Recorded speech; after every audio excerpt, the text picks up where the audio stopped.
বন্ধুরা, মায়া kitchen centre থেকে আমি নমস্কার। প্রথমে 500 গ্রাম ময়দা নিয়ে নিলাম। এবার দিয়ে দিয়েছি জোয়ান। এবার দিয়ে দেব রিফাইন তেল ময়ানের জন্য। এবার দিয়ে দেব স্বাদ অনুসার নুন। এবার নুনটাও দিয়ে দিলাম। এটা দিয়ে আমি পাপড়ি চাট বানাবো। এবার হাত দিয়ে ভালো করে মিক্স করে নেব।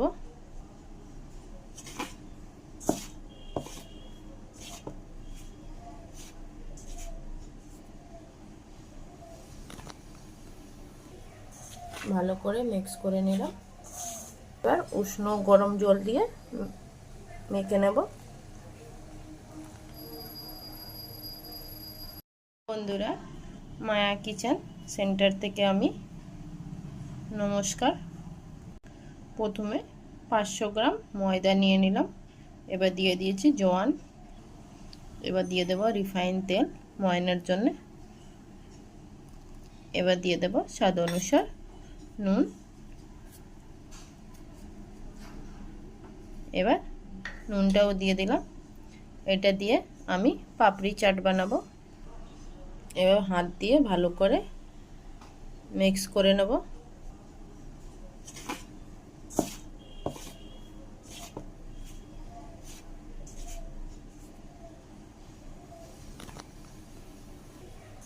ভালো করে মিক্স করে নিলাম। এবার উষ্ণ গরম জল দিয়ে মেখে নেব। এবার ময়দা মাখা হয়ে গেছে। এবার একটা ঢাকনা দিয়ে ঢেকে দেব। এবার ঢাকনা দিয়ে ঢেকে দিলাম 10 মিনিটের জন্য। এবার ময়দা মাখা হয়ে গেছে।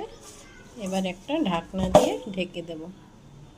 এবার ঢাকনা দিয়ে ঢেকে দিলাম 10 মিনিটের জন্য। যে পাপড়ি বেলা হচ্ছে, মাঝখানে ফুটো ফুটো করা হয়ে গেছে। এই যে পাপড়ি বেলা হয়ে গেছে। এবার তেলের মধ্যে ছেঁকে নেব।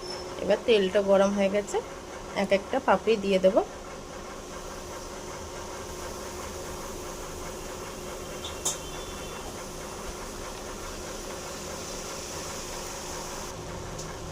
যে পাপড়ি ভাজা হয়ে গেছে। এবার একটু লালচে লালচে করে ভেজে নিলাম। এবার বের করে নেব। সমস্ত পাপড়ি ভাজা হয়ে গেছে। এবার চাটের জন্য রেডি করে নেব আলু সেদ্ধ। এবার পাপড়ি চাট আমি একটা প্লেটের মধ্যে সাজিয়ে নিলাম। এবার এর উপরে দিয়ে দেব আলু যে মশলাটা রেডি করে রেখেছি দিয়ে দিলাম।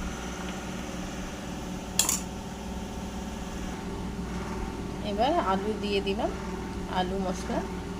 এবার দিয়ে দেব দই।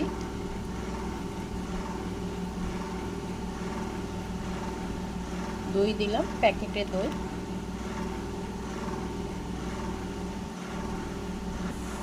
এবার মিষ্টি চাটনি এর উপরে দিয়ে দেব।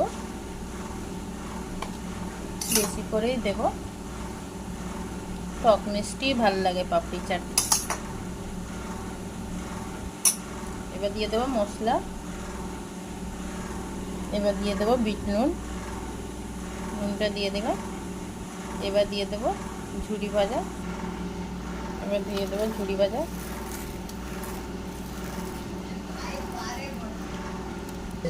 এবার দিয়ে দেব টমেটো সস।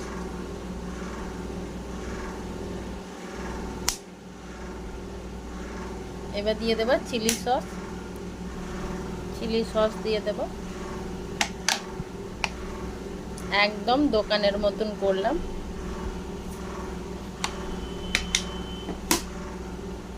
এইভাবে পাপড়ি চাট বাড়িতে বানিয়ে খেতে খুব ভালো হয়। দোকানের মতো পাপড়ি চাট বাড়িতে বানিয়ে খেতে পারেন। এবার আমার ছোট ছেলে পাপড়ি চাট খেয়ে বলবে কিরকম হয়েছে।